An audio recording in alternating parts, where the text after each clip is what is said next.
মানুষের দুঃখ দেখে, কষ্ট দেখে যদি আপনার মধ্যে কান্না আসে বুক ফেটে, তবেই আপনি নেতা। তাহলে দয়াদ্র হতে হয় নেতাকে, তাকে দয়ালু হতে হয়, কম্পেশনেট হতে হয়, দয়াদ্র হৃদয়ের হতে হয়। আমরা আল্লাহ রাসূল সাল্লাল্লাহু আলাইহি ওয়াসাল্লামের দিকে যদি তাকাই, ওনার তো একটা উপাধিই হচ্ছে রাহমাতাল লিল আলামিন। আল্লাহ রাসূল সাল্লাল্লাহু আলাইহি ওয়াসাল্লামের উপাধি কি? ওমা আরসালনাকা ইল্লা রাহমাতাল লিল আলামিন। We have not sent you but as mercy for all the world's.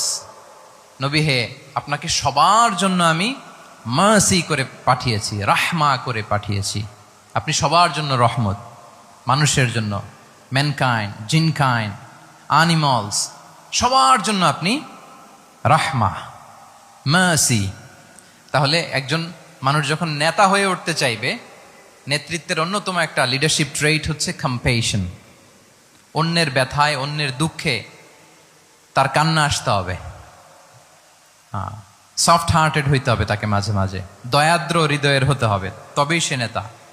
রাসূল সাল্লাল্লাহু আলাইহি ওয়াসাল্লাম কতটা দয়াদ্র ছিল, আল্লাহ তাআলা অন্য আয়াতে বলছেন, ফাবিমা রাহমাতিম মিনাল্লাহি লিনতা লাহুম ওয়ালাউ কুনতা ফাযযান গালিযাল কলবি লানফাদ্দু মিন হাওলিক। নবী হে, আল্লাহর অশেষ অনুগ্রহে আপনি খুব কোমল ভাষী হয়েছেন, কোমল হৃদয়ের হয়েছেন।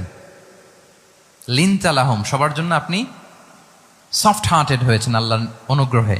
যদি আপনি সফট হার্টেড না হয়ে আপনি যদি কঠোর হৃদয়ের অধিকারী হতেন, তাহলে এখন লোকেরা যেমনি আপনাকে ঘিরে রাখে, আপনার চারিপাশে সবাই ঘিরে রাখতো না। আল্লাহু আকবার। সাহাবারা সব সময় রাসূল সাল্লাল্লাহু আলাইহি ওয়াসাল্লামের সঙ্গ পেতে চাইতো, অ্যাকম্পানি চাইতো, ঘিরে রাখতো। এমনকি অনেক সাহাবীর ঘরে ভালো না লাগলে রাসূল সাল্লাল্লাহু আলাইহি ওয়াসাল্লামের কাছে চলে আসতো। এমনকি অনেক সাহাবী বলতেন যে আমার পেটে ক্ষুধা লাগলেই আমি রাসূলের কাছে যেতাম, কারণ রাসূলের চেহারা দেখলে আমার পেটের ক্ষুধা উধাও হয়ে যেত। ফাবিমা রাহমাতিম মিনাল্লাহি লিনতা লাহুম। নবী হে, আল্লাহর অনুগ্রহে আপনি কোমল ভাষী হয়েছেন। তাহলে কোমল হৃদয়ের হওয়া, সফট হার্টেড হওয়া, দয়াদ্র চিত্তের হওয়া, এটা অন্যতম একটা লিডারশিপ ট্রেট। এত দয়াদ্র ছিলেন, আল্লাহ তাআলা বলছেন, ফালাআল্লাকা বাখিউন নাফসাকা আলা আসারিহিম ইল্লাম ইউমিনু বিহাযাল হাদীসি আসাফা।